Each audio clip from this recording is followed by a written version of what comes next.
Oke. Permintaan dan penawaran uang. Kenapa bisa terjadi permintaan dan penawaran uang? Kalau barang kita sudah jelas ya, kapan suatu barang itu diminta dan kapan suatu barang ditawarkan. Permintaan barang ya, kapan diminta? Contoh, permintaan beras.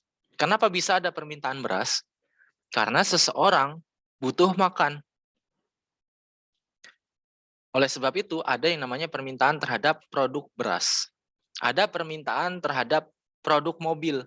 Kenapa? Karena ada orang yang membutuhkan atau menginginkan mobil. Kenapa bisa terjadi penawaran barang? Contoh, penawaran mobil. Karena ada permintaan terhadap mobil, maka ada yang menawarkan. Jadi terciptanya permintaan dan penawaran karena ada kebutuhan dan ada yang menyediakan kebutuhan. Atau ada konsumen, ada produsen. Nah sekarang dalam ranahnya permintaan dan penawaran uang berarti ada orang yang membutuhkan uang dan ada orang yang menyediakan uang.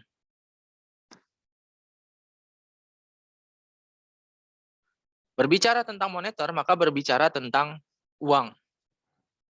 Ya, jangan lupa ketika kita bicara moneter berarti yang kita bahas adalah uang. Dan setiap negara punya mata uang sendiri. Setiap mata uang menunjukkan nilai pada negara tersebut. Ya. Setiap mata uang menunjukkan nilai negara tersebut. Jadi, tadi di awal saya katakan, sistem moneter Indonesia itu tidak akan berlaku terhadap negara lain kalau skalanya masih Indonesia. Berarti mata uang rupiah itu tidak akan laku di negara lain. Tidak akan berlaku di negara lain. Rupiah hanya berlaku di Indonesia. Tapi bisa berlaku ketika terjadi permintaan dan penawaran uang. Nanti saya jelaskan apa saja yang menyebabkan permintaan dan penawaran uang. Tapi dari mata uang sebuah negara, berapa nilai mata uangnya menunjukkan negara tersebut, nilai negara tersebut. Contoh, dolar terhadap rupiah, kursnya kurang lebih 14.000. 1 dolar 14.000. Ya, nilai 1 di dolar sama dengan 14.000 di Indonesia. Berarti kan kelipatannya sudah jauh sekali. Semakin kecil nilai mata uang suatu negara, negara tersebut cenderung dikatakan semakin kuat. Di Zimbabwe, mata uangnya 1 lembar ada yang 1 miliar. Berarti menunjukkan bahwa nilai negara tersebut rendah sekali. Semakin banyak angka nolnya sebenarnya menunjukkan bahwa negara tersebut mengalami penurunan. Ada yang tahu sekarang mata uang terkuat di dunia? Yang nilai tukarnya tinggi sekali terhadap rupiah? Pound sterling. 1 pound sterling berapa rupiah? Sekitar 17 atau 18 rasanya, Pak. 17-18. Masih Bentar, belum Pak. terlalu tinggi. Ada yang lebih tinggi lagi apa?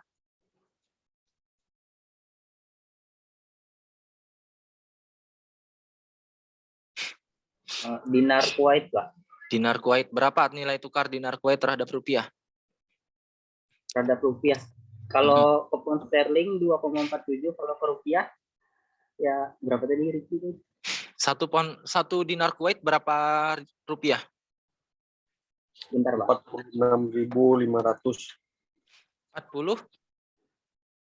46.500. 46.500. 47.000 ya, yang terbaru 47.700-an. Dibandingkan dolar ternyata masih banyak mata uang negara asing yang nilainya lebih tinggi. Kalau punya 1 dinar Kuwait nilainya 47.700-an, hampir 50.000 selembar. Kalau 1 dolar cuma 14.000 sampai 15.000. Tapi kita lebih bertolak ukur kepada dolar Amerika. Penyebabnya apa? Nanti dijelaskan setelah ini. Kenapa kita lebih dominan kepada dolar Amerika? Padahal ada yang lebih tinggi lagi. Ketika dolar menguat, tembus ke 15.000, kita ribut. Tapi Kuwait 1 dinar Kuwait sampai 47.000 kita nyantai aja. Tidak ada yang mempersoalkan. Apa alasannya nanti kita bongkar. Sistem moneter internasional yang kedua mengacu pada sistem pembayaran atas transaksi lintas negara. Ini yang akan dibahas kelompok 5 nanti. Mengacu pada sistem pembayaran atas transaksi lintas negara. Sistem ini menentukan bagaimana kurs tukar asing ditentukan dan bagaimana pemerintah dapat mengaruhi kurs tukar. Jadi kalau kita berbicara sistem moneter internasional nanti kita berbicara tentang transaksi lintas negara. Yang dibutuhkan dalam transaksi lintas negara adalah valuta asing. Sistem moneter internasional yang berfungsi dengan baik akan memfasilitasi perdagangan internasional dan investasi, serta mempermudah adaptasi terhadap perubahan gejolak perekonomian.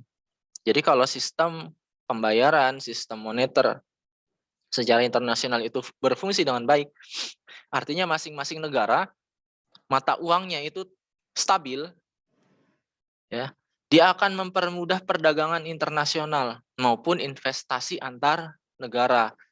Dan terhadap perubahan gejolak perekonomian, dia tidak akan begitu terpengaruh negaranya. Nah, bayangkan kalau misalkan kalian dari Indonesia punya suatu usaha ekspor sepatu, tapi yang beli dari Zimbabwe. Nah, di sana mata uangnya saya tidak tahu berapa ya satu dolar Zimbabwe. Zimbabwe dolar nggak ya? Bentar.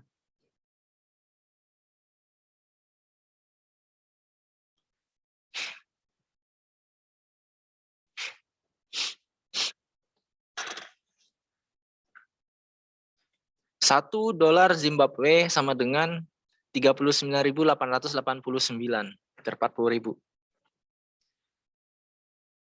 Mata uangnya ada yang sampai 20 miliar. Nah, kalau kita transaksi dengan mereka, yang ada kita bingung. Ya, mengubah nilai tukar dari Zimbabwe ke rupiah berapa? Karena nolnya terlalu banyak. Nah, untuk hal yang sekecil itu saja, itu sudah mempersulit. Belum lagi dengan adanya ketidakstabilan mata uang mereka. Bisa tetap bertransaksi dengan Zimbabwe, tapi ya itu akan sangat merepotkan. Selain itu, ketika terjadi gejolak, kalau menguat lagi nih, misalkan dolar menguat, jelas nilai Zimbabwe akan semakin tinggi lagi nanti. Mungkin yang sekarang dalam miliaran rupiah, sekali bergejolak bisa langsung naik nolnya satu lagi, jadi ratusan miliar per satu mata uangnya. Saya tidak tahu sekarang berapa.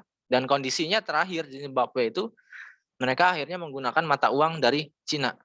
Mata uang Cina apa?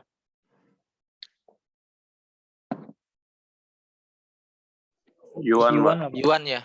Nah, mereka menggunakan mata uang yuan sebagai konsekuensi karena masih menanggung utang. Jadi sebagian utangnya kepada Cina dihapuskan, tapi mereka harus menggunakan mata uang yuan dalam perdagangan di dalam negeri. Nanti dibahas lagi nih, kenapa bisa? Ya, apa sih dampak ketika mata uang asing itu beredar di dalam sebuah negara terlalu banyak? Nah, kita lanjut dulu. Elemen inti dari sistem moneter internasional adalah bagaimana penentuan pengaturan sistem pertukaran kurs mata uang. Jadi kalau berbicara sistem moneter internasional, kita berbicara sistem pertukaran kurs mata uang dari rupiah ke dolar, dari rupiah ke yuan Cina, dari rupiah ke won, mata uang Korea. Itu berbicara masalah sistem moneter internasional, terjadi pertukaran mata uang.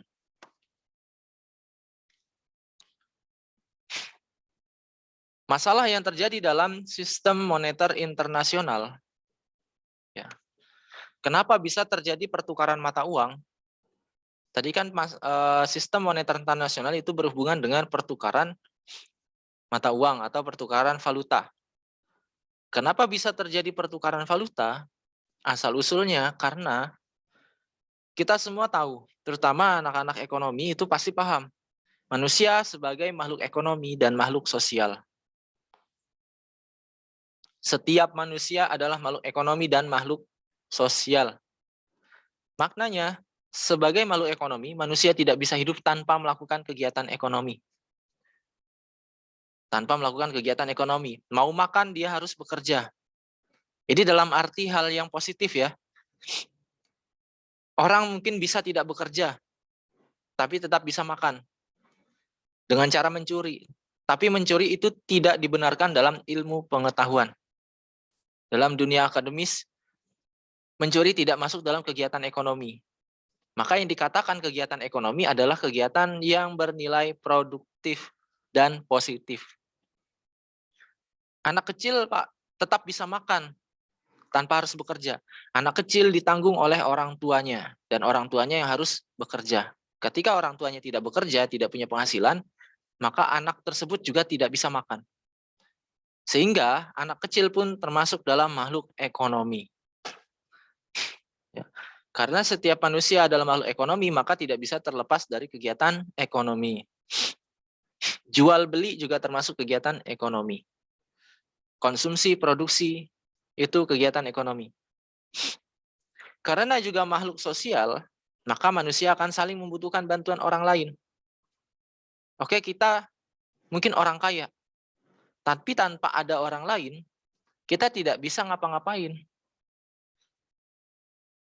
Mentang-mentang orang kaya, dia menghina, misalkan, dia menghina pedagang beras di pasar. Setelah dia hina-hina pedagang beras, tersinggung pedagang berasnya, satu pasar semua tersinggung. Besoknya nggak ada lagi yang mau ngejualin beras ke dia. Walaupun dia orang kaya, ya nggak ada yang mau jual beras ke dia mau makan pakai apa? Satu pasar pokoknya nggak ada yang mau ngejualin ke dia dagangan. Akhirnya dia bingung sendiri. Uangnya tidak berguna untuk beli makanan. Maka meskipun dia orang kaya, tetap membutuhkan yang namanya orang miskin. Dan memang sudah dalam Islam, orang kaya dan orang miskin itu sudah sunatullah atau ketetapan Allah. Kalau ada menteri yang mengatakan, atau pemimpin negara yang mengatakan, saya akan menghapuskan kemiskinan di muka bumi, maka jangan dipilih. Karena yang namanya kemiskinan itu tidak akan pernah bisa dihilangkan. Bahkan Rasulullah sendiri, pada saat Rasulullah masih hidup, kemiskinan masih tetap ada. Ya, kemiskinan masih tetap ada. Sahabat-sahabat yang miskin ada. Tapi yang dilakukan Rasulullah adalah mengurangi kesenjangan antara yang kaya dengan yang miskin. Kalau menghapuskan kemiskinan itu tidak bisa. Karena sudah sunatullah. Ketika semua orang sudah kaya, siapa yang mau bekerja? Maka akan terjadi kekacauan. Tapi ketika ada yang kaya, ada juga yang miskin, maka yang kaya punya tugas ya untuk membeli dagangan dari yang miskin.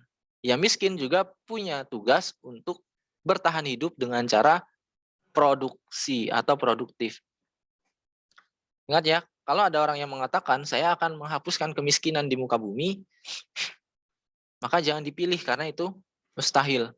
Yang ada adalah mengurangi tingkat kesenjangan antara yang kaya dengan yang miskin. Itu yang paling mungkin dilakukan. Kita kembali, karena tadi manusia makhluk ekonomi dan makhluk sosial, berarti dia tidak akan lepas dari kegiatan ekonomi dan tidak akan lepas dari bantuan orang lain. Dia perlu bantuan orang lain. Unsur pembangun negara. Sebuah negara tidak terlahir dengan sendirinya, melainkan ada faktor pembentuk, yaitu manusia, yang memiliki suatu tujuan dan cita-cita bersama. Jadi negara itu terbentuk, pasti ada penduduknya, yang punya cita-cita dan tujuan sama. Indonesia bisa terbentuk, bisa merdeka, karena ada penduduk, ada rakyat, yang punya tujuan bersama, yakni kemakmuran dan kemerdekaan. Kalau Indonesia tidak bersatu rakyatnya, maka tidak akan bisa merdeka. Dan tidak akan terbentuk yang namanya Indonesia. Oleh sebab itu, setiap negara pasti memiliki penduduk. Yang pada dasarnya tadi makhluk ekonomi dan makhluk sosial. Sehingga dapat dikatakan negara juga membutuhkan kegiatan ekonomi dan bantuan negara lain. Ya.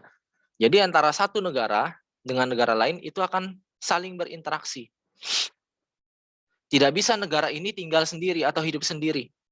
Karena pada dasarnya yang hidup di negara itu adalah orang-orang juga, manusia-manusia juga yang tadinya makhluk ekonomi. Anggaplah Korea Utara dia mau hidup sendiri. Nggak akan bisa.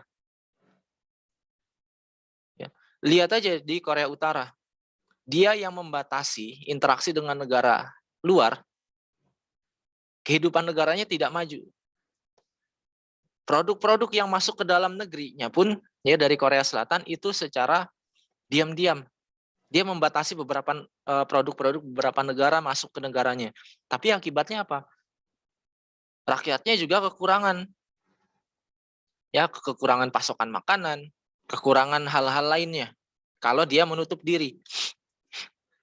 Secara dia juga tidak kuat dalam hal perekonomian. Indonesia misalkan menutup diri dari negara lain. Mentang-mentang sumber daya alamnya kita banyak. Ya. Mau makan tinggal nanam di sawah. Oke, silakan. Kita bisa makan sendiri. Padinya nanam sendiri. Kemudian dipanen. Punya beras banyak, stok. Boleh. Lautan kita luas, kita bisa makan ikan sepuasnya. Oke, silakan. Tapi ingat, apakah kita akan terus bertani dengan cara manual, mengelola sawah yang luas, kemudian memberi makan manusia yang semakin bertambah banyak dengan cara yang manual? Saya rasa tidak mungkin kita terus bertahan dengan cara manual. Maka kita membutuhkan yang namanya mesin. Ya. Apakah kita bisa memproduksi mesin-mesin itu sendiri? Saya rasa juga belum. Maka kita membutuhkan bantuan negara lain yang bisa memproduksi mesin-mesin tersebut. Kalau kita tetap menutup diri dengan negara lain, ya kita akan tetap dalam kondisi Kalimantan sendiri, Jawa sendiri, Papua semakin tertinggal sendiri. Karena pesawat sendiri juga kita mengambil dari luar negeri. Bahan bakunya, mesin-mesinnya, kita mengambil dari luar negeri. Oleh sebab itu, negara juga dapat dikatakan sebagai makhluk ekonomi dan makhluk sosial. Makanya setiap negara, mau Indonesia, mau Amerika, mereka tetap membutuhkan bantuan negara lain, membutuhkan interaksi negara lain. Dari sinilah terjadi yang namanya perdagangan. Ya. Kebutuhan sebuah negara adalah kebutuhan rakyat. Seperti tadi untuk pangan. Kita bisa punya sawah yang luas, tapi yang kita lihat sekarang apa? Mau digarap manual. Sawah yang berhektar-hektar mau dicangkul manual. Ya. Perlu berapa orang dan perlu berapa lama untuk menggarap sawah yang luas berhari-hari. Yang luasnya itu dengan orang-orang secara cangkul manual.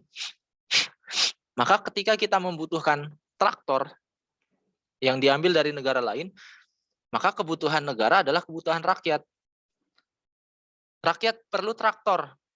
Di dalam negeri nggak ada. Maka terjadilah transaksi antar negara. Indonesia beli traktor ke Thailand. Untuk alat tempur. Kita tidak bisa produksi pesawat tempur. Indonesia beli ke Rusia. Pesawat Sukhoi. Ya kan? Kalau tidak ada pesawat gimana? Ya gampang sekali negara kita diserang. Ini juga untuk kebutuhan rakyat. Kebutuhan apa? Keamanan rakyat. Jadi semua kebutuhan negara adalah kebutuhan rakyat. Itu ya. Kebutuhannya apa aja? Ada kebutuhan pokok berkaitan dengan tahanan pangan. Kita beberapa kali impor beras dari Thailand. Bahkan sebenarnya yang saya anggap memalukan adalah kita mengimpor garam. Kita negara dengan garis pantai terluas loh di dunia. Tapi kenapa garam ngambil dari negara lain? Bisa sebenarnya kalau memang pemangku kebijakan itu serius. Ini produksi garam, kita punya garis pantai terluas di dunia. Apa sih susahnya? Sumber daya alamnya ada. Tinggal mau atau enggak gitu aja. Memalukan sekali ketika kita harus memenuhi kebutuhan pangan yang kita bisa sebenarnya jadi lumbung pangan. Tapi kita malah ngambil dari negara lain. Sehingga kebutuhan pokok ini berkaitan dengan pangan, sandang, pangan, dan papan. Baju kita masih impor dari luar negeri. Ya, baju-baju Korea. Walau sebenarnya kita ada baju sendiri kan, tapi yang namanya tren yang ambillah dari luar. Kebutuhan sekunder, kebutuhan pelengkap atau penunjang. Contoh sepeda motor. Saat ini sepeda motor produk buatan negeri kita sendiri ada sepeda motor listrik namanya si Gesit. Bentuknya mirip seperti Vario, tapi entah penjualannya sudah secara terbuka atau belum. Dan saya juga tidak tahu apakah murni buatan Indonesia atau hanya perakitannya di Indonesia, kemudian mengambil nama diakui sebagai Indonesia. Tapi semoga tidak ya. Semoga mulai dari mesin, merakit, dan semuanya adalah buatan bangsa kita sendiri. Tapi ya kebanyakan motor yang beredar, Yamaha, Honda, itu kan buatan Jepang. Suzuki, Kawasaki, ya itu buatan luar negeri, impor. Ada kebutuhan mewah berkaitan dengan gaya hidup dan sarana investasi. Contohnya Lamborghini, Ferrari, apalagi kebutuhan mewah.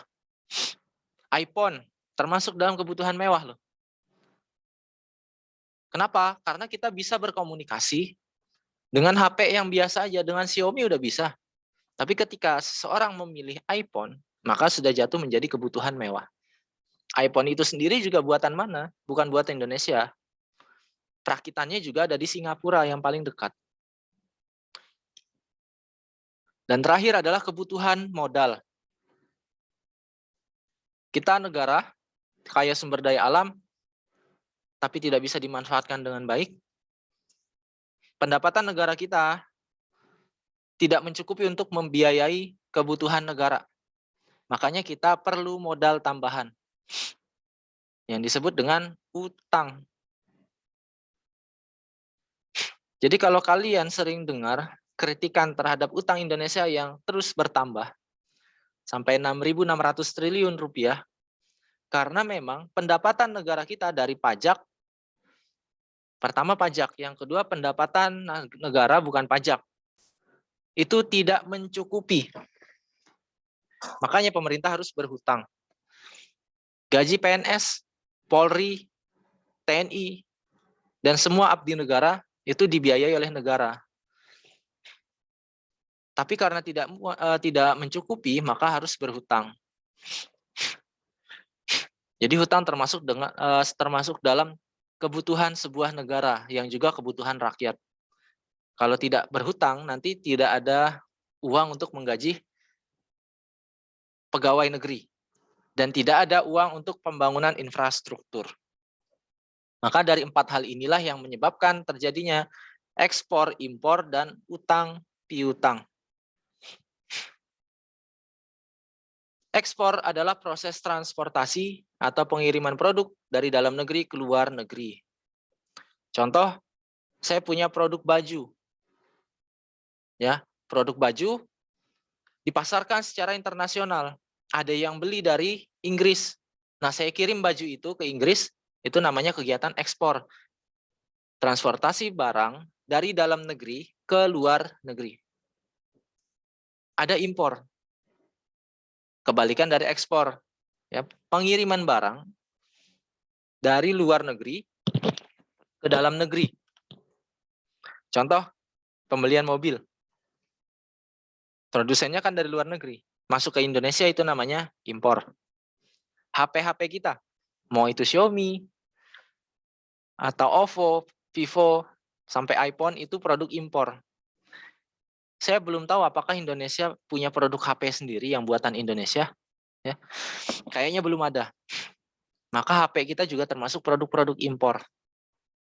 Kecuali produk listrik seperti buatan Mas Pion. Kalau Mas Pion kan buatan dalam negeri. Orang iklannya aja bilang cintailah produk-produk Indonesia. Kalau dia dari Mas Pion tidak diproduksi di Indonesia atau ngambil dari luar negeri, berarti dia udah bohong. Yang ketiga, utang piutang. Ya, ini proses permohonan atau pemberian pinjaman dalam bentuk tunai maupun non-tunai. Tiga kegiatan inilah yang menyebabkan terjadinya pertukaran antar negara dalam sistem moneter internasional. Berangkat dari kebutuhan tadi, ya, ketika sebuah negara butuh beras, dia akan melakukan impor. Ketika sebuah negara bisa memproduksi suatu produk, dia akan melakukan ekspor. Ketika negara tidak bisa membiayai dirinya sendiri atau dananya kurang, dia akan melakukan utang. Tapi bagi negara yang kuat seperti Amerika dan Cina, dia kelebihan modal, dia bisa memberikan piutang. Ya, bedakan utang dengan piutang. Kegiatan ekspor, impor, dan utang piutang menjadi faktor terjadinya pembayaran internasional. Ya, dari ekspor, impor, utang piutang terjadilah pembayaran internasional. Tadi saya katakan di awal, sistem moneter di Indonesia itu tidak akan berlaku ke luar negeri. Karena perbedaan mata uang. Pertama, pembayaran internasional hanya menggunakan mata uang yang diakui oleh negara penerima. Contoh, ketika saya beli mobil Ferrari ke Italia, kan Ferrari buatan Italia ya, atau Lamborghini buatan Italia, saya tidak bisa membayar mata uang, tidak bisa membayar mobil ini dengan mata uang rupiah. Mereka tidak akan menerima mata uang rupiah. Saya kasih rupiah berapa? 3 miliar. Mereka tidak akan menerima. Tidak laku ini uang rupiah di Italia. Tapi saya harus melakukan pertukaran rupiah ini terhadap mata uang Italia. Italia apa? Peso ya? Saya lupa. Mata uang Italia.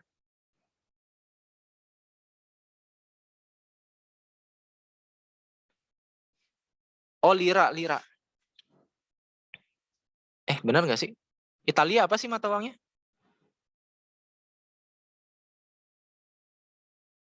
Euro, Pak. Euro. Lire sebenarnya ya. Lire Italia. Tapi karena mereka tinggal di Eropa, menggunakan satu mata uang universal namanya euro. Anggaplah euro.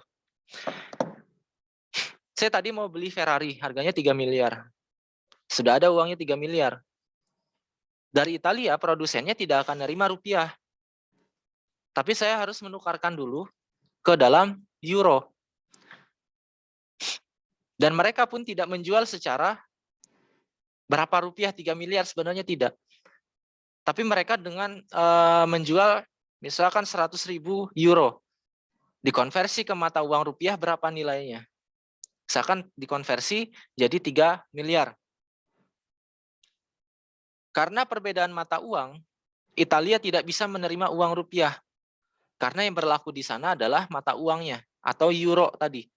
Maka saya harus menukarkan rupiah kepada euro, baru bisa memperoleh mobil Ferrari tadi. Setelah pembayaran dilunasi, mobil dikirim ke Indonesia. Ini namanya proses impor. Tapi karena ada perbedaan mata uang, maka perlu pertukaran mata uang dulu. Kemudian ada penyesuaian mata uang. Karena perbedaan mata uang, ini sama sebenarnya. Ini pertukaran seperti yang perbedaan tadi. Tadi karena perbedaan, yang kedua karena penyesuaian. Jadi uang itu harus disesuaikan dulu. Contoh, ketika kita mau liburan ke, anggaplah yang paling dekat ke Singapura. Kita tidak bisa liburan di sana belanja pakai rupiah. Tapi tukar dulu ke mata uang Singapura, dolar Singapura. Baru kita bisa berbelanja. Meskipun kita ke Malaysia, saya tidak tahu apakah Malaysia menerima rupiah. Kayaknya sih masih belum. Untuk wilayah ASEAN kita belum ada perjanjian seperti itu. Jadi harus tetap menyesuaikan mata uang. Di mana kita di negara tersebut, misalkan ke Singapura, ke Malaysia, nah kita tukar dulu mata uangnya, disesuaikan. Ini kalau terjadi liburan. Sama orang luar negeri, ke Indonesia, liburan ke Bali, dia juga harus menukarkan mata uangnya, harus disesuaikan. Kalau dia belanja pakai dolar, ya tetap nggak bisa. nggak bisa dilayani meskipun nilai dolar, ya orang Indonesia tertarik dengan dolar, tapi tidak akan bisa. Misalkan beli bakso, harganya 10.000, dia kasih uang $1, padahal $1 kan 14.000. Dan harganya setiap hari itu, kurs mata uangnya juga berubah. Kadang hari ini 14.000, besok jadi 14.100. Akan merepotkan pedagang. Makanya wisatawan dari luar negeri ke dalam negeri, misalkan ke Bali, mereka juga menukarkan mata uangnya. Walaupun mata uangnya itu sangat kuat, seperti Kuwait, sampai 47.000 satu dinar Kuwait. Tapi di mana dia berpijak, istilah peribahasanya kan di mana bumi dipijak, di situ langitnya dijunjung. Dia kalau ke Indonesia, ya yang digunakan mata uang Indonesia. Dengan itu juga nanti akan memberikan dampak positif terhadap nilai tukar rupiah. Ya. Kalau kita menerima dolar sebagai transaksi dalam negeri, itu akan merugikan negara kita sendiri.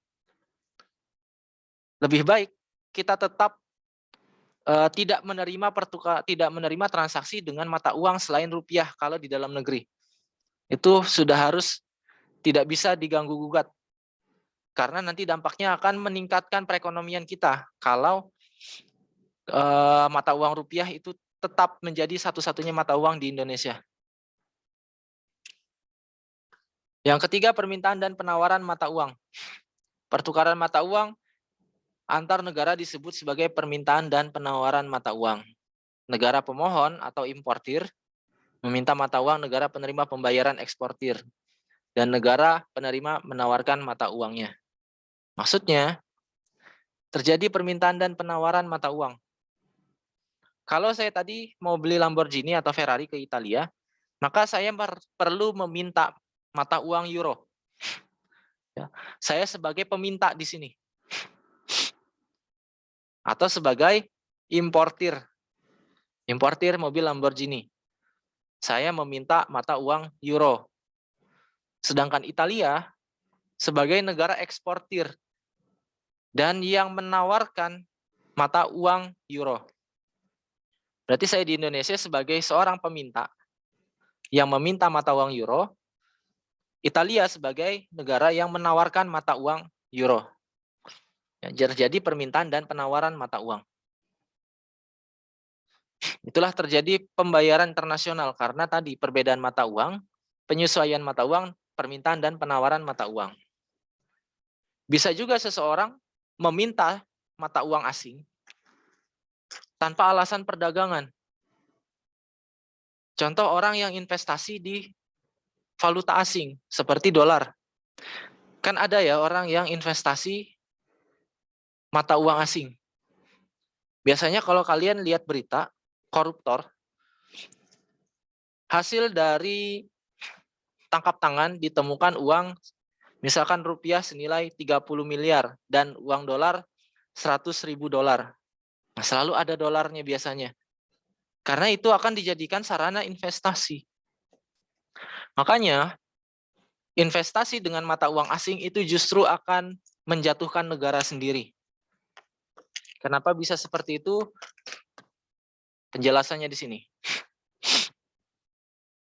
Negara yang menawarkan mata uangnya cenderung meningkatkan nilai dari mata uang tersebut. Oleh sebab itu, proses ekspor cenderung menguatkan nilai mata uang negara eksportir.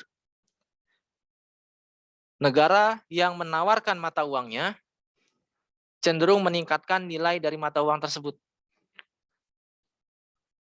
Kalau dolar semakin banyak diminta, Amerika semakin banyak menawarkan dolar, ini siapa yang mau tukar dolar nih?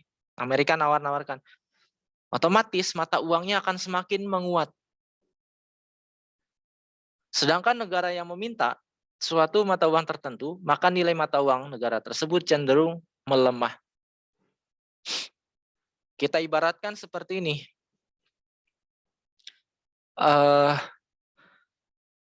Anggaplah perempuan yang cantik. Perempuan itu cantik, berpendidikan, dari keluarga terpandang. Semakin banyak yang naksir, semakin banyak yang mencoba untuk mendekati, semakin banyak yang mencoba untuk melamar, maka jujurannya cenderung tergolong mahal. Karena nilainya menguat. Tunggu sebentar. Waalaikumsalam.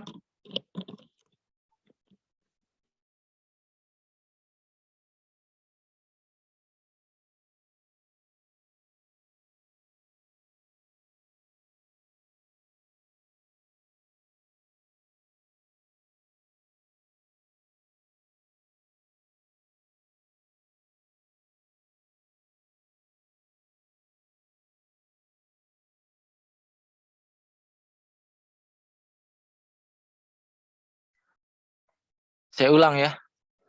Contoh tadi. Misalkan seorang perempuan, semakin banyak dia ditaksir, semakin banyak orang yang ingin melamar, jelas nilainya akan semakin menguat. Kalau dilamar, jujurannya pasti mahal. Karena banyak yang menginginkan. Orang akan semakin bersaing. Ini juga terjadi terhadap barang antik. Misalkan ada mobil antik. Barangnya langka. Kemudian banyak yang berminat. Orang misalkan dilelang ya, mulai dari 100.000 rupiah, ada yang mau. Sampai 1 juta rupiah masih ada yang mau. Semakin orang banyak berminat, orang akan terus menawar, terus meminta. Harganya akan semakin naik. Sama seperti mata uang. Ini dolar, ya. Kalau banyak yang meminta, Indonesia minta untuk apa? Proses ekspor dan impor, pembayaran tadi. Indonesia mau beli tank ke Amerika. Nggak bisa bayar pakai rupiah, tukar dulu ke dolar. Berarti terjadi permintaan dolar. Amerika menawarkan dolarnya. Semakin menguat dolar Amerika. Ada yang mau liburan ke Amerika, tukar lagi rupiahnya ke dolar. Berarti semakin banyak yang meminta dolar, dan Amerika pun semakin banyak menawarkan. Maka naik lagi nilai dolar. Kemudian ada lagi orang yang mau investasi. Mau investasi dolar, nyimpan dolar. Ya. Berarti semakin banyak yang meminta. Makanya negara dengan produktivitas tinggi, mata uangnya cenderung menguat. Karena banyak sekali permintaan-permintaan. Kenapa dolar bisa menguat? Karena mereka banyak juga produsennya. Coca-Cola ke semua negara.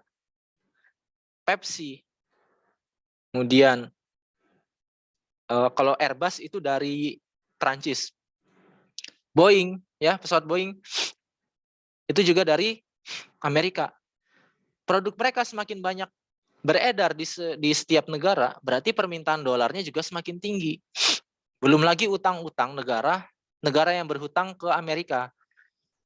Mereka akan memberikan dolar ini. Berarti semakin banyak permintaan. Maka dolar bisa menguat seiring tingginya permintaan.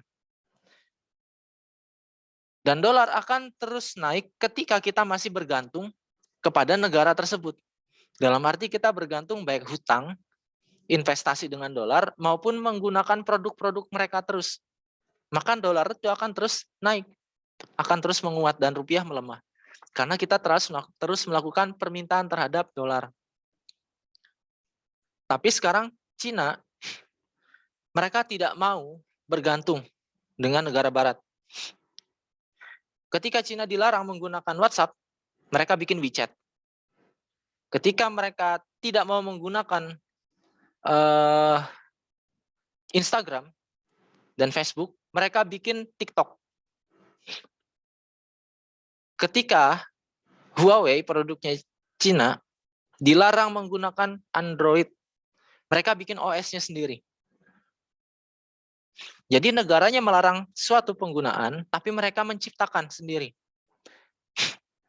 Mereka mencoba untuk mandiri, bahkan produk mereka tidak digunakan sendiri, tapi juga disebarkan ke negara-negara lain. Barang apa sekarang kita yang tidak made in China? Ya.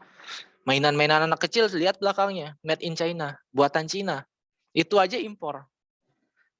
Nah, jadi Cina sekarang perang itu tidak menggunakan secara fisik. Makanya disebut perang dagang. Karena dengan menguasai perdagangan, mereka juga menguasai seluruh perekonomian. Itu Cina, mulai tidak bergantung dengan negara barat. Ketika mereka diembargo atau tidak dikirimi produk dari Amerika, mereka bikin sendiri. Makanya mereka tidak bisa didikte.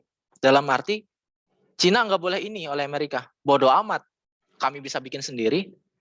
Indonesia apa? Kita mau beli pesawat ke Rusia, dimarah-marahin oleh Amerika. Nggak boleh Indonesia beli pesawat ke Rusia. Kalau enggak nanti diembargo. Bingung Indonesia. Orang produknya banyak dari Amerika. Kalau kita tetap beli pesawat dari Rusia, kemudian kita diembargo oleh Amerika, kemungkinan produk-produk yang sebelumnya kita bergantung ke mereka tidak akan lagi masuk ke Indonesia. Coca-Cola mungkin nggak akan ada lagi kalau kita sudah diembargo. Akhirnya pemerintah dalam mengambil kebijakan agak takut-takut.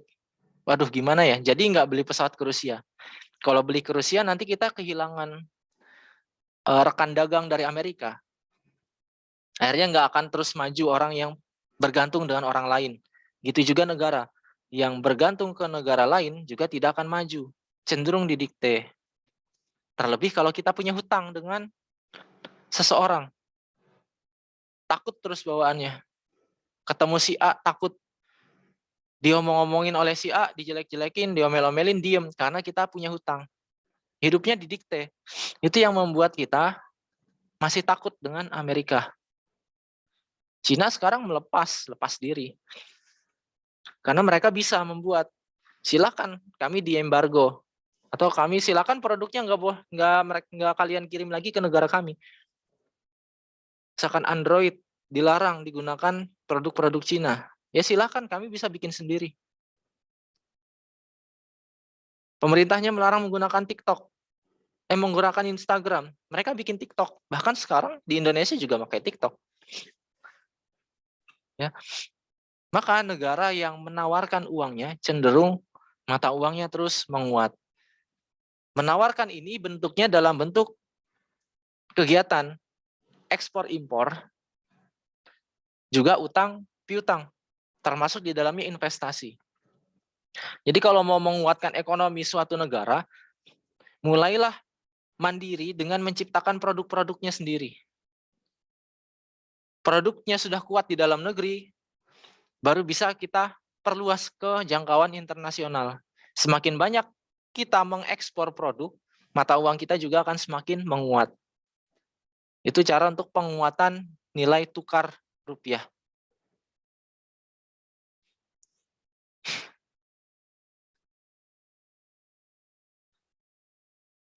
Nah, ini contoh perdagangan.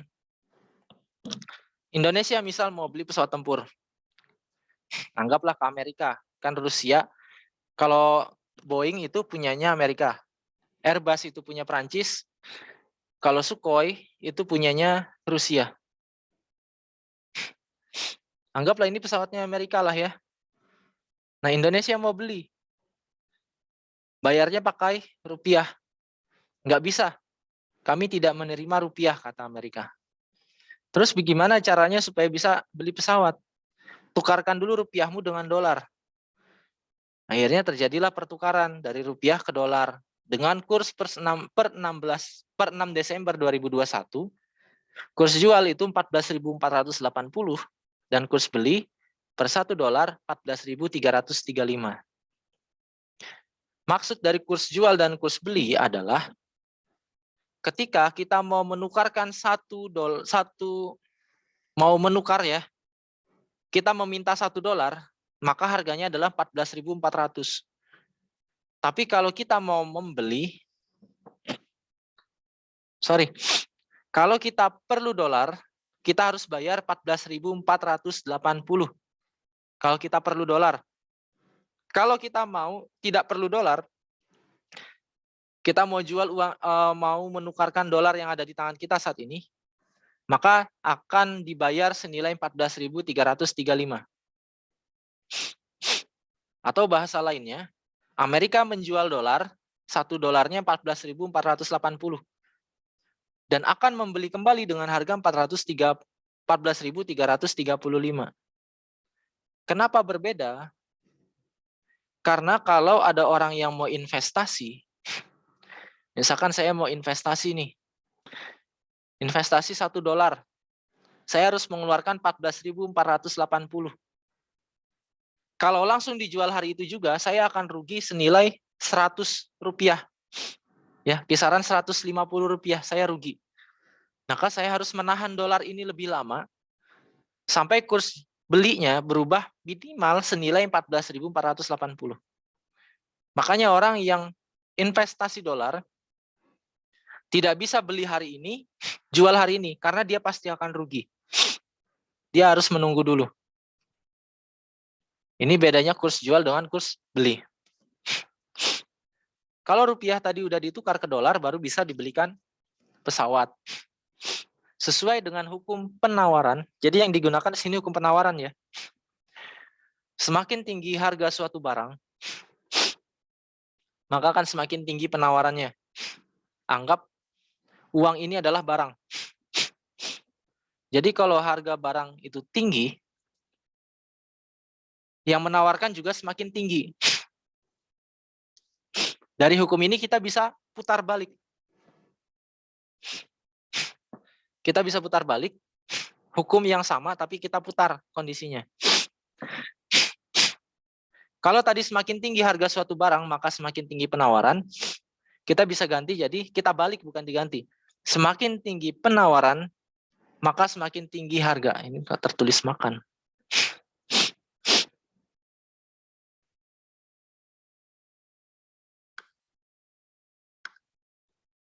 Semakin tinggi penawaran, maka semakin tinggi harga suatu barang. Atau semakin banyak dolar ini ditawarkan, dolar ini dijual, maka harga atau nilainya akan semakin menguat. Kalau tidak mau dolar semakin naik dan rupiah semakin melemah, kurangi konsumsi produk dari luar negeri. Pertama. Yang kedua, jangan investasi valuta asing atau mata uang asing. Dan yang ketiga, kurangi utang luar negeri. Ya. Semakin sering diminta mata uang asing itu, dia akan semakin menguat. Kenapa dinar Kuwait semakin kuat atau nilainya tinggi? Kita tidak tahu latar belakangnya apa. Tapi biasanya negara Timur Tengah itu adalah negara penghasil minyak. Indonesia banyak sekali mengkonsumsi minyak. Bisa jadi kita melakukan pertukaran minyak itu ke Kuwait. Makanya dinar Kuwait juga semakin menguat. Nah, ini adalah salah satu alasan kenapa mata uang suatu negara itu bisa semakin menguat, bisa semakin melemah. Karena terjadinya pertukaran atau permintaan dan penawaran nilai tukar. Nanti kita masuk valuta asing untuk kelompok 5. Tapi sedikit saya singgung, valuta asing adalah mata uang asing yang diterima, diakui, serta digunakan antar pebisnis untuk melakukan transaksi perdagangan internasional. Karena merupakan mata uang asing, maka falas, singkatan dari valuta asing, tak bisa dijadikan sebagai alat pembayaran perdagangan dalam negeri. Jadi valuta asing nggak bisa dijadikan pembayaran dalam negeri. Bisa dijadikan media investasi, tapi kalau beli bakso pakai dolar nggak akan diterima. Harus dengan rupiah. Tapi valuta asing bisa untuk transaksi internasional. Kalau sudah transaksi internasional, kita punya dolar di tangan, mungkin pembayaran, misalkan ini dolarnya dolar Amerika. Tapi kalau kita untuk transaksikan ke Inggris, dalam perdagangan internasional mungkin masih diterima ya. Karena Inggris juga tinggal menukarkan mata uangnya. Tapi kalau pedagang transaksi dengan pedagang kecil, contoh jalan-jalan ke Inggris tapi belanjanya tidak pakai euro, pakainya dolar Amerika, mungkin akan ditolak. Tapi kalau skala perdagangannya besar, perdagangan antar negara, mungkin dolar masih bisa dijadikan mata uang universal, dalam arti diterima oleh semua negara. Permintaan akan valuta asing berasal dari importir. Importir berarti orang yang memasukkan barang dari luar negeri ke dalam negeri. Boleh itu swasta ataupun pemerintah. Investor dalam negeri yang berinvestasi di luar negeri. Kalau saya mau beli perusahaan, mau investasi sahamnya Boeing, saya tidak bisa membayar dengan rupiah, beli sahamnya dengan rupiah. Tapi saya harus beli sahamnya dengan dolar juga. Yang ketiga, wisatawan dalam negeri yang akan berlibur ke luar negeri. Wisatawan juga akan melakukan pertukaran. Kalau yang dari dalam negeri ke luar negeri, dia membutuhkan mata uang yang negara itu akan dituju oleh dia. Indonesia mau ke Singapura, maka dia harus menukarkan mata uangnya. Dan perusahaan-perusahaan asing yang harus membayar dividen kepada para pemegang saham. Tadi kalau saya sudah investasi ke Boeing yang ada di Amerika, ketika saya dapat bagi hasil, maka Boeing ini akan membayarkan bagi hasil ke saya dalam bentuk rupiah. Berarti Boeing itu meminta rupiah. Itu terjadi pertukaran valuta asing. Penawaran juga sama, kurang lebih ya. Ada eksportir, ada valuta asing kredit luar negeri, ada wisatawan mancanegara, dan ada pemerintah yang melakukan pinjaman dari luar negeri. Ini adalah salah satu contoh valuta asing, tapi nanti kelompok 5 ditambahkan lagi. Dan dijelaskan secara mendetail. Ambil data yang paling baru. AUD, Australian Dollar. CAD, saya juga tidak hafal semua ya singkatannya. Euro, KWD, Kuwait Dinar, 47.625. Ini kalau tidak salah, dalam jangka waktu 2 hari atau 3 hari yang lalu. 47.600. Hari ini udah 47.700, udah naik 100 poin. Tapi tidak ada yang ribut. Beda dengan dolar. Ada SGD, Singapura dolar. 1 Singapura dolar atau dolar Singapura 10.500. THB saya tidak tahu apa. USD 14.391. Sekarang sudah 14.400 sekian. Naik beberapa poin. Ada VND saya juga tidak tahu. Nanti bisa kalian tanyakan ke kelompok 5 ya. Nah, ini materi pengantar dari saya terkait permintaan dan penawaran uang skala internasional. Sampai sini apakah ada yang mau ditanya dulu? Atau pertanyaan silahkan, tapi kalau menjurus kepada kelompok 5 nanti akan saya alihkan ke kelompok 5 ya. Untuk dijawab di minggu depan. Ada pertanyaan?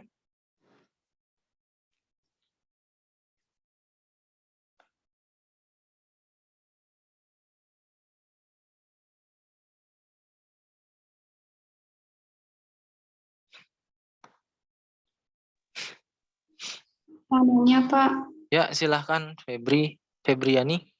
Mia Febriani. pertanyaan saya, apa dampak signifikan dari valuta asing terhadap hutang dan kekayaan, Pak? Dampak valuta asing terhadap hutang dan kekayaan.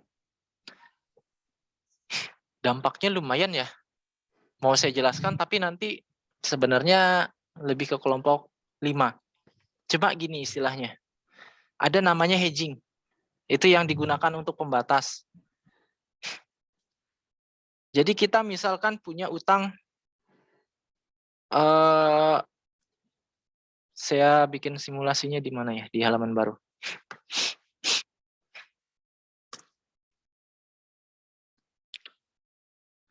Misal terhadap utang. Kita punya hutang saat ini, anggap 100.000 dolar. Ya, saat ini. Dengan nilai pertukaran 14.400. Dengan 14.400 berapa total utang kita dalam rupiah?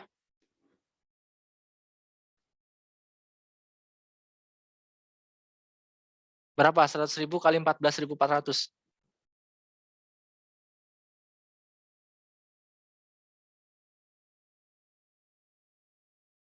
Berapa?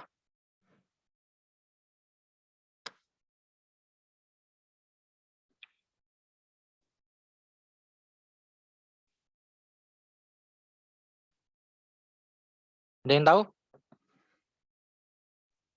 Sekitar 1,4 miliar, Pak.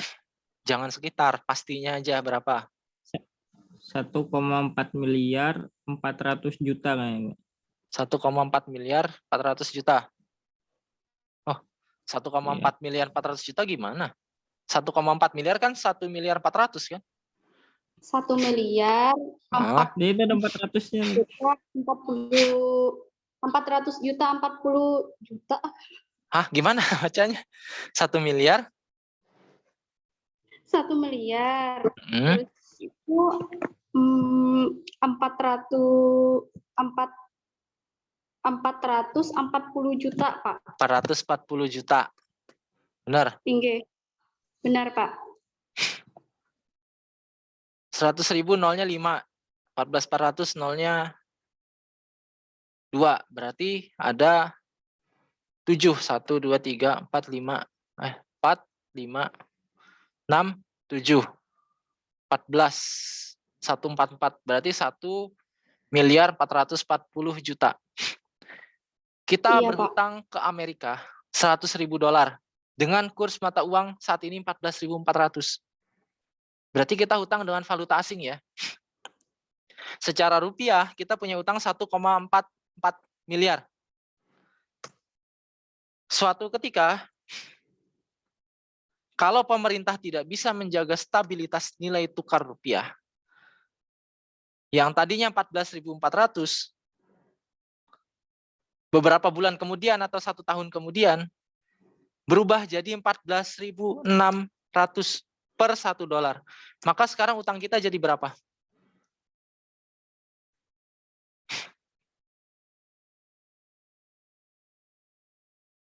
Berapa? Jadi 1 miliar 460 juta, Pak. 1 miliar 460 juta. Oke.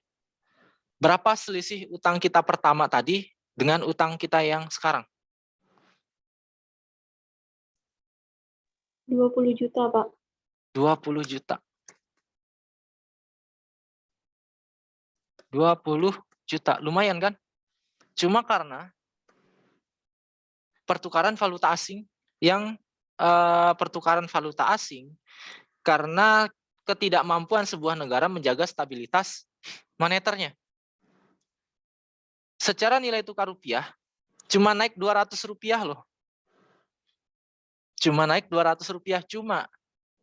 Tapi bagi orang yang berinteraksi dengan negara lain, sudah bisnisnya ekspor dan impor, kenaikan 200 poin dari 100.000 ini 20 juta.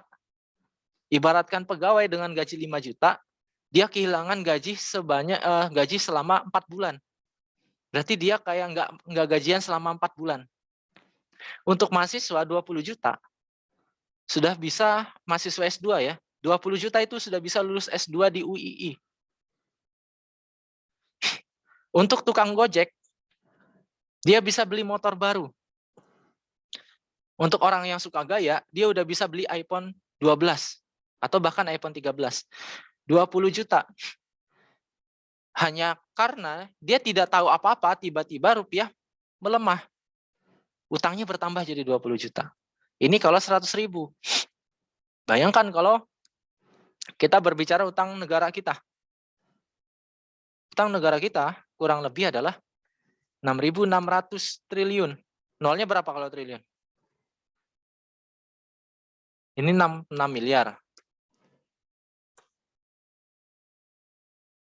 6.600 triliun itu berapa sih nolnya? 6.600 miliar. Berarti ini enggak? 1, 2, 3, 4, 5, 6, 7, 8, 9, 10, 11, 12. 6.600 triliun. Ini utang kita.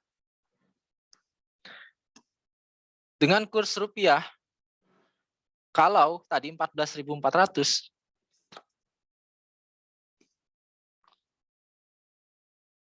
berarti berapa nih?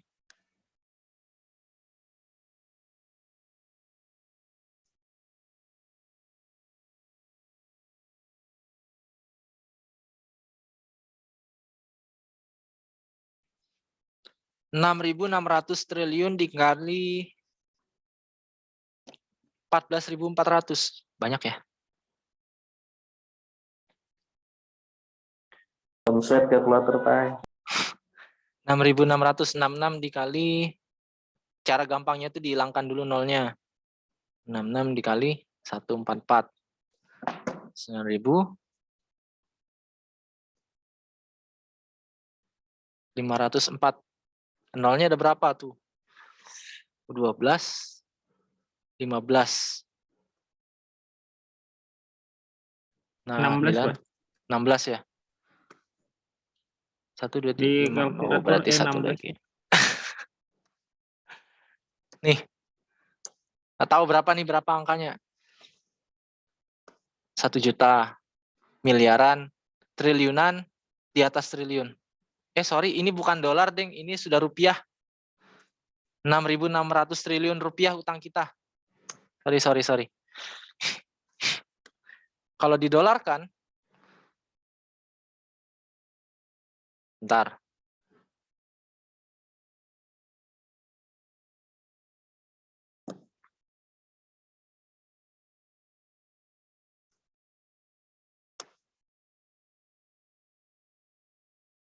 Saya terbalik, ini harusnya rupiah. 6.600 triliun rupiah dibagi 14.400.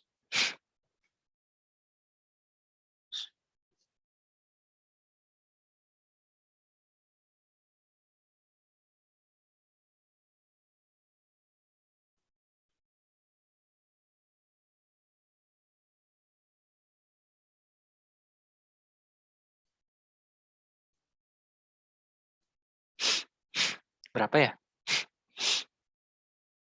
Kalau Ini, Pak. bentar. Berapa? 458 juta dolar, 3,3-nya sampai 6 kali, Pak. 333 gini ya, 333. Ya. Berapa kali? 458 juta. Berapa? 458, sisanya 33, Pak, sampai 6 kali. Oke. Tapi 458 juta ya? Iya, Pak. Iya, Pak. 458 juta. Ini dalam dolar. Misal, ini kan hutang saat ini nih.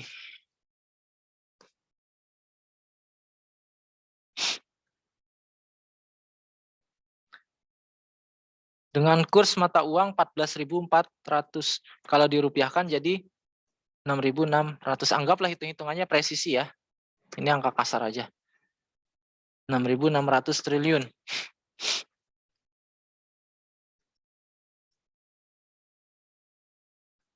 Dengan nominal utang yang sama, tiba-tiba besok rupiah melemah terhadap dolar. Nilai tukarnya jadi 14.500. Naik 100 rupiah saja. Nah, sekarang hutangnya jadi berapa?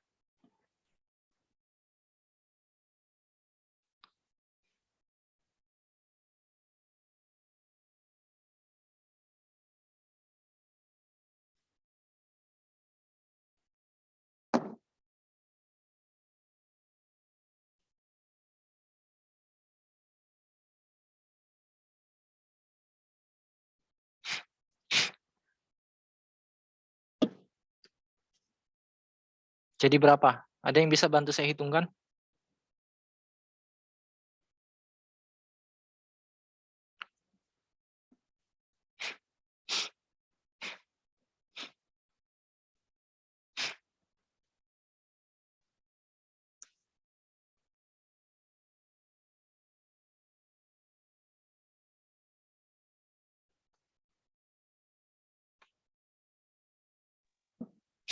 Jadi nambah 6,6 triliun, Pak. 6,6.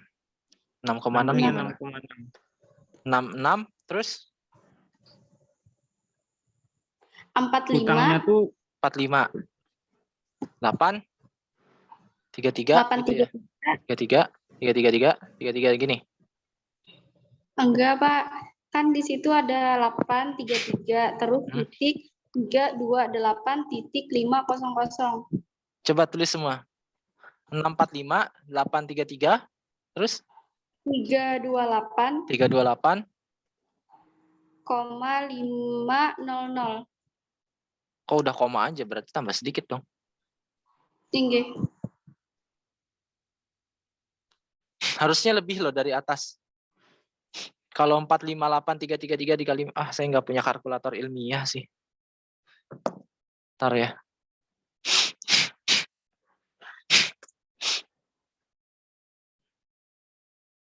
Di komputer bisa nggak sih jadi ilmiah? Kurang tahu, Pak. Terus, coba ya.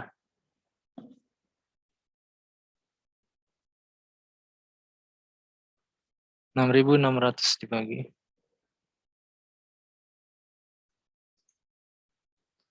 Oke.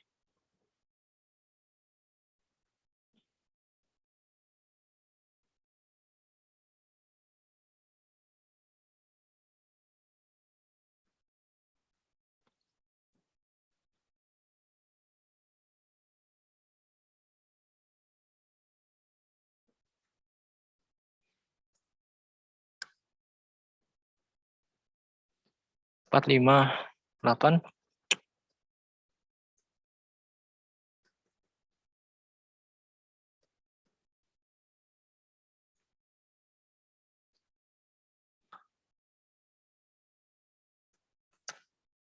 Nih, dari 6.600, ketika nilai tukar rupiah naik 100 rupiah saja, terjadi kenaikan 1, 2, 3, 4, 5, 6, 7, 8, 9, 45 triliun 833, enggak deng, 45 miliar 833 juta 328.500. Ini kenaikannya.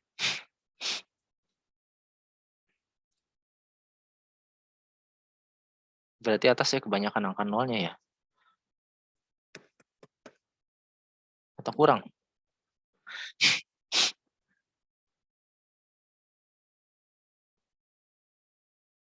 Oh, bentar. 6.600 triliun. Satu. Ini 6.600 miliar. Ini 6.600 triliun. Dibagi 14.400. Oh, ini.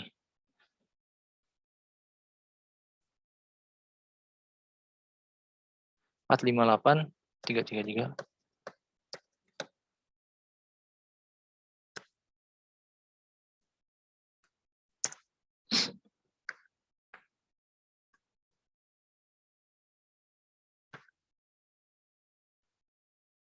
Sabar ya, lagi disimulasikan.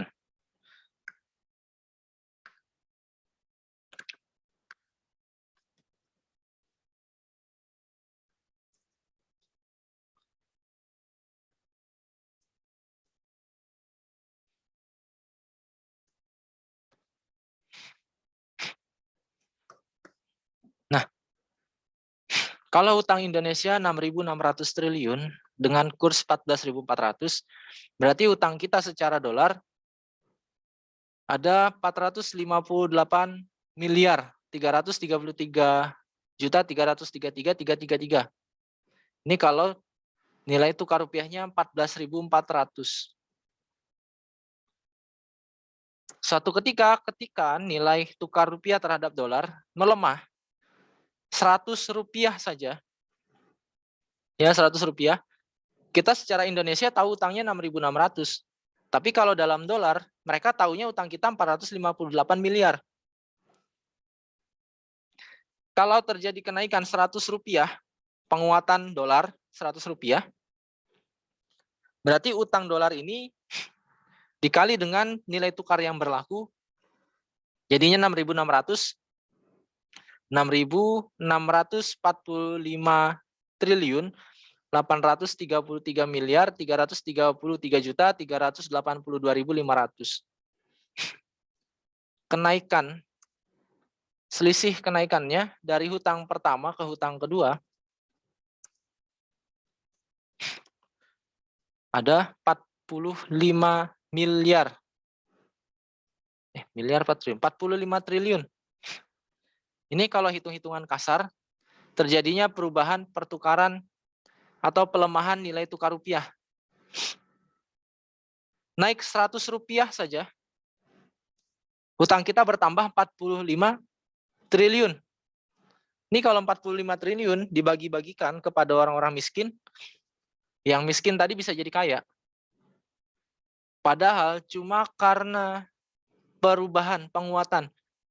Makanya negara-negara yang punya utang, orang yang memberi piutang, negara yang memberikan utang kepada negara lain, mereka akan terus menguat nilainya.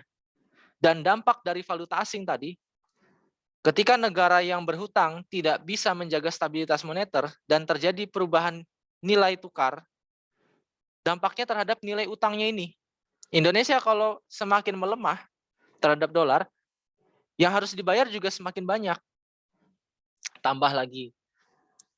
Makanya kenaikan atau pelemahan nilai tukar rupiah terhadap dolar, meskipun cuma poin kecil, 15 poin, 20 poin, itu juga dampaknya luar biasa. Ya, itu dampak dari valuta asing.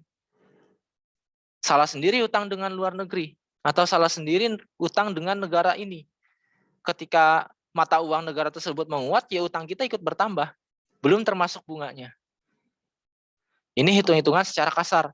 Meskipun perjanjian internasional itu nanti ada yang namanya hedging. Silakan kalian pelajari hedging, atau tanyakan nanti di kelompok 5 hedging itu apa. Yang intinya hedging itu adalah pembatas maksimal. Jadi ketika terjadi perubahan kurs mata uang, atau pertukaran valuta asing terjadi perubahan nilai, maka maksimal nilai yang diakui itu berapa? Nah, nanti tolong di kelompok 5 masukkan materi terkait hedging untuk penjelasan ke kawannya. Ya, kurang lebih seperti itu ya, Mia Febriani ya dampaknya. Iya, Pak. Oke, Terima kasih, Pak. ada lagi pertanyaan? Kalau tidak ada, kita cukupkan. Atau nanti lebih dilengkapi lagi oleh kelompok 5 ya. Untuk pertanyaan-pertanyaan, kalau ditanya lagi, saya lagi yang jawab, kelompok 5 habis pertanyaannya.